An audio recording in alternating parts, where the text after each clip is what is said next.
Welcome to Talk 20 in our series where I'm reflecting on God's goodness to me throughout my life. Last time I was telling you how God was clearly blessing my trips abroad to Switzerland, France, Belgium and the USA. And thanks entirely to the gift that God had given me, my teaching was in increasingly great demand both at home and overseas. But how did all this fit in with my responsibilities as the pastor of the church in Basingstoke? The Lord showed me that the answer lay in two things: writing and team ministry. First, writing. Today, of course, it's relatively easy to communicate with people all over the world by a variety of options available through the internet. But before the internet, apart from radio and television, speaking on which was not readily available, Christian literature was the main means of communicating with potentially thousands of people. What you write can travel further than you can. One example of this was Andy Anstey, a Canadian who became a student at Battersea during the early years of my principalship. He told me that he'd been baptized in the Spirit in a university library in Canada as a result of reading my book, The Dynamic Difference. I've never been to Canada, but one of my books had found its way there. It had started as a booklet I wrote for the Students' Pentecostal Fellowship in 1971, Be Filled with the Spirit. Jim Hall had used it on my first trip to Illinois and persuaded me to expand it, as a result of which Receive Power was published in 1974 in time for my second trip to the States. It was finally published in 1978 by Gospel Publishing House, Springfield, Missouri, under the title The Dynamic Difference. I was also writing articles for magazines like Redemption Tidings and Youth Aflame, the Assemblies of God Youth magazine. At Basingstoke, I'd given a series of Bible studies on the fundamental truths of Assemblies of God, and I asked Vernon Ralphs, the editor of Youth Aflame, if he'd like me to write a series of articles on the subject. Those articles were eventually published by Peniel Press as a book under the title Know the Truth in 1976, and with the cooperation of the publisher, I was able to give a free copy to every Assemblies of God minister at the General Conference that year. And something similar happened with another series of articles I wrote for Youth Aflame. At Colchester, I had duplicated a series of short talks for young people who'd just given their lives to Jesus, and these were eventually published as a book in 1977 under the title How to Live for Jesus. Both these books are still being used over 50 years later by a number of churches today, though Know the Truth is now published under the title You'd Better Believe It. It has been translated into several languages, including German, French, Italian, Finnish, Spanish, Urdu, and, very recently, Nepalese. Another publication that's still being used widely around the world is the distance learning course I wrote on the major prophets for the International Correspondence Institute in Brussels under the title Themes from the Prophets. I've already mentioned that this was a subject I was lecturing on in Kenley Bible College, and I already had many pages of lecture notes that I had produced and duplicated for the students. So when Dr. George Flattery, the brother of Warren and founder of and director of ICI, I asked... I'll read that again. So when Dr. George Flattery, the brother of Warren and founder and director of ICI, asked me if I would be willing to write the course, I was happy to do so. This involved several visits to Brussels, each of which lasted for 2 weeks, where I could get on with writing the course undistracted. It was also a great opportunity to meet other Pentecostal educators from around the world, including the renowned New Testament scholar Professor Gordon Fee, who was writing the course on 1 Corinthians and became a good friend. So I'll always be grateful for the opportunity I was given to be a part of ICI, but especially for the induction teaching they offered to all their course writers, which included the requirement to read The Art of Readable Writing by Rudolf Flesch, the basic message of which, as I remember it, was to write as you speak rather than writing in the academic style you were required to use at school or university. Other things Flesch recommended were, wherever possible, to use short words rather than long ones, personal names rather than pronouns, the active voice rather than the passive, and short sentences rather than long ones, which prompts me to close this sentence before it gets any longer. So, to summarise, I had realised that by using literature, a person's ministry could be extended far beyond their time and ability to travel. But that in itself did not solve the problem of reconciling what I perceived to be my obligations to the church where I was pastor. With the travelling ministry, the Lord was clearly opening up for me. And as I was praying about this, he answered my question by whispering into my heart the word Antioch. Of course, I knew that Antioch was the place where the disciples were first called Christians, Acts 11:26. But at first, I couldn't see how it was relevant to my problem, so I decided to turn to Acts to see if I could find the answer. And I did. The answer was the development of team ministry. The church at Antioch was started by believers who had been scattered as a result of the persecution of the church that took place after the stoning of Stephen. Some of them went to Antioch spreading the word to both Jews and Gentiles, and a great number of people believed and turned to the Lord. When the apostles at Jerusalem heard about this, they sent Barnabas to take care of the work, and even more people became Christians. Realizing that he needed help, he went to Tarsus to find Paul and brought him to Antioch. For a whole year, they met with the church and taught great numbers of people. From this it's clear that they were both, to say the least, key people in the church. And yet, in Acts 13 we are told that the Holy Spirit sent them away from the church for a time in order to pioneer churches in other countries.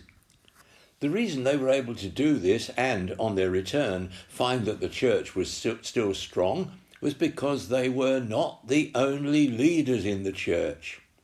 Acts 13:1 talks of 3 others at Antioch who were prophets and teachers. As I read about this, it became obvious to me that this was the Lord's answer to my question. If I was to continue travelling, we would need other leaders in the church. So I started on a detailed study of what the New Testament has to say about the leadership of the local church, and I discovered that churches were led by a team of elders, overseers, or pastors. And as I investigated the passages where these are mentioned, I saw very clearly that these were all interchangeable terms. In the New Testament, the elders were the pastors. They were the ones who were the shepherds of the flock and had the responsibility of watching over or overseeing it. I've gone into this in detail in my book Bodybuilders, and so there's no need to repeat it here. All I need to say is that I came to the conclusion that the traditional system of having just one person as the church leader really has no biblical basis, and that team leadership must be the way forward. I've already mentioned how the pastor in East St. Louis had come to the same conclusion, and it soon became apparent that this was something the Lord was saying to many different leaders around the world. I preached on this in the Home Missions Conference at Weymouth in 1973 and was pleasantly surprised that I wasn't the only one to hold this view. But where were these new leaders for our church in Basingstoke to come from? The answer was simple. We already had them. but they'd never been recognised. There were two men, David Moncaster and Keith Davidson, who I felt both met the biblical qualifications mentioned in 1 Timothy 3 and Titus 1. But before I asked the church to appoint them, I spent several weeks teaching about the principles of church leadership. If we are going to persuade people to break away from long-held traditions, it is vital that we show them very clearly that what we are proposing is in line with Scripture. I've already mentioned that Bill Mitchell had already been recognised as an elder in the church before I came. But after my teaching on the biblical qualifications of elders, he graciously came to me and said that in the light of what I had taught, he thought that he was probably a deacon rather than an elder, and offered to resign.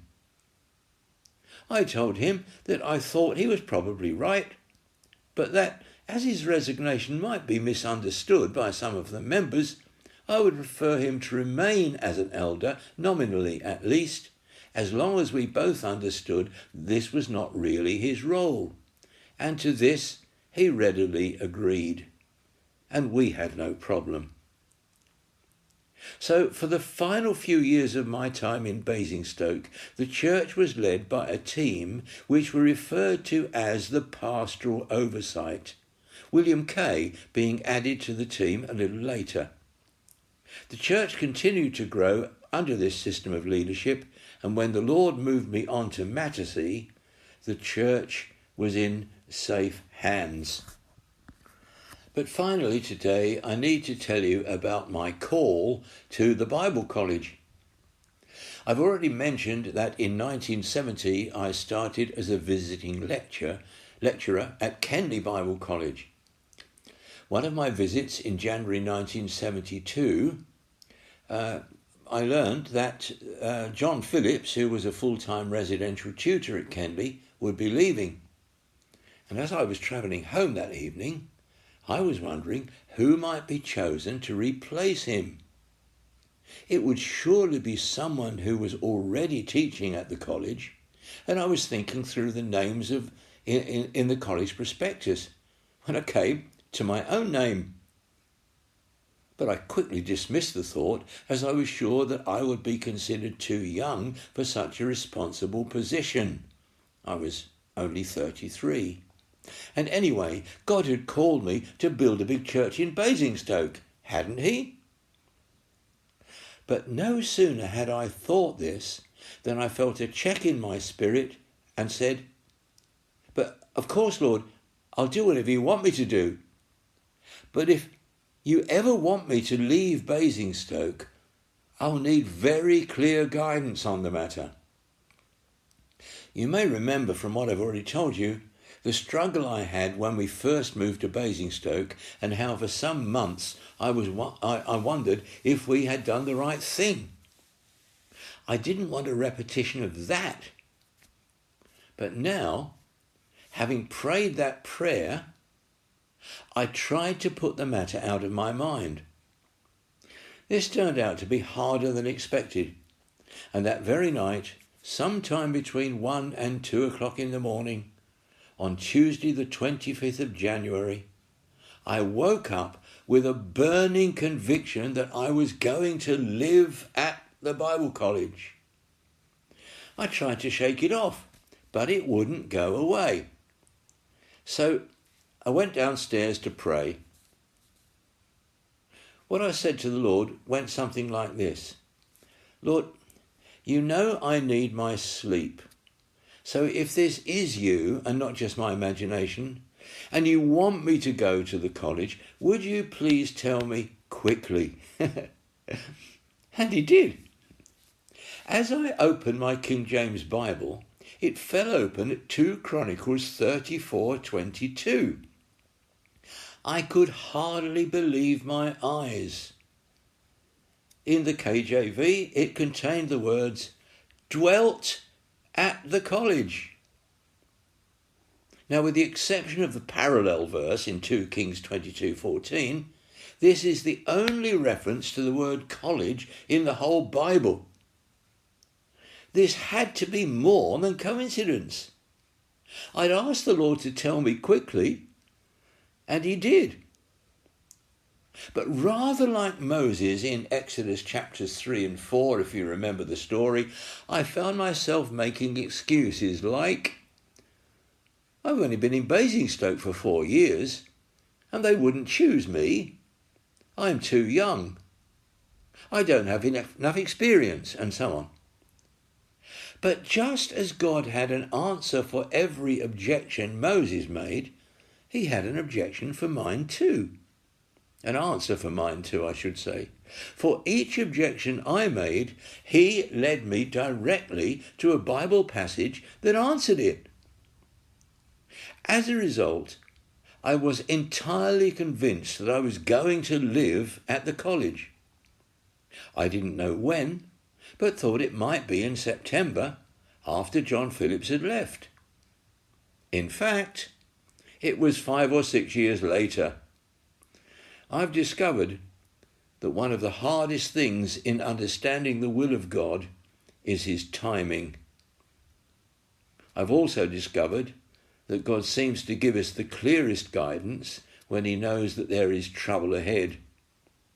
It's only the certainty that we are in his will that will sustain us through trials and difficulties and tests to our faith. And there were to be plenty of those before we got to Mattersea. But that is something for our next talk. Until then, the Lord bless you.